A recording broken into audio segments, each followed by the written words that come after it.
বাড়াতে মানে আসলে ঘটনাটা কি খবর পাই আপনার কাছ থেকে? এখানে আমরা প্রথম ধারাতে একটা ইনফরমেশন আছে, যে ইনফরমেশন আছে শান্তিধারা মসজিদ রোড সাহা মার্কেটে তিনতলাতে একটা দোকানঘর, যেটা এখনও কমপ্লিট হয়েছে না, শাটার টাটার লাগানো হয়েছে না। ওই জায়গাতে ফ্যানের সিলিং ফ্যানের বুকের মধ্যে একটা লোক হ্যাঙ্গিং অবস্থায় আছে। এরপরে আমরা খবর পেয়ে যাই, ফ্যামিলি মেম্বার সবাই এসেছিল। জানতে পারি লোকটার নাম দীপক সাহা, বয়স 51, বাবার নাম শ্রী ধীরেন্দ্রচন্দ্র সাহা, বাড়ি কাশীপুর, জিএস ওয়েস্ট এজিটি।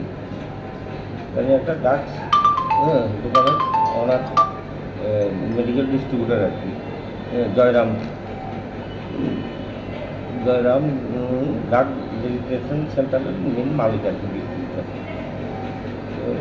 এরপর ফ্যামিলি কথা বললাম, বিভিন্ন জায়গাতে বিভিন্ন টাকা পয়সা করে অ্যাঙ্গেজ ট্যাঙ্গেজ করছে, মানসিক একটা ডিপ্রেশনে হয়তো একটা সুইসাইড করছে।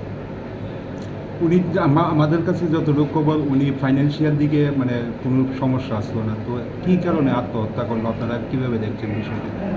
এটাই তাহলে তো দোকান আছে, ফিনান্সিয়াল সমস্যাতেই মনে হইতেছে তাহলে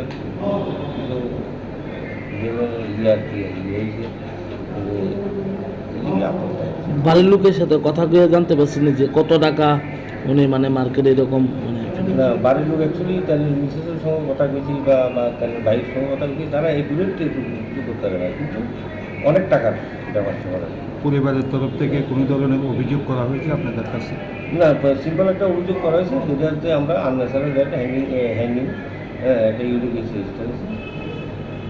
কি নাম ওনার? ওনার নাম দীপক সাহা। বয়স কত? বয়স 51। বাড়ি? বাবুজি কাশীপুর, নিয়ার মসজিদ, ইস্ট আগরতলা দিয়েছে।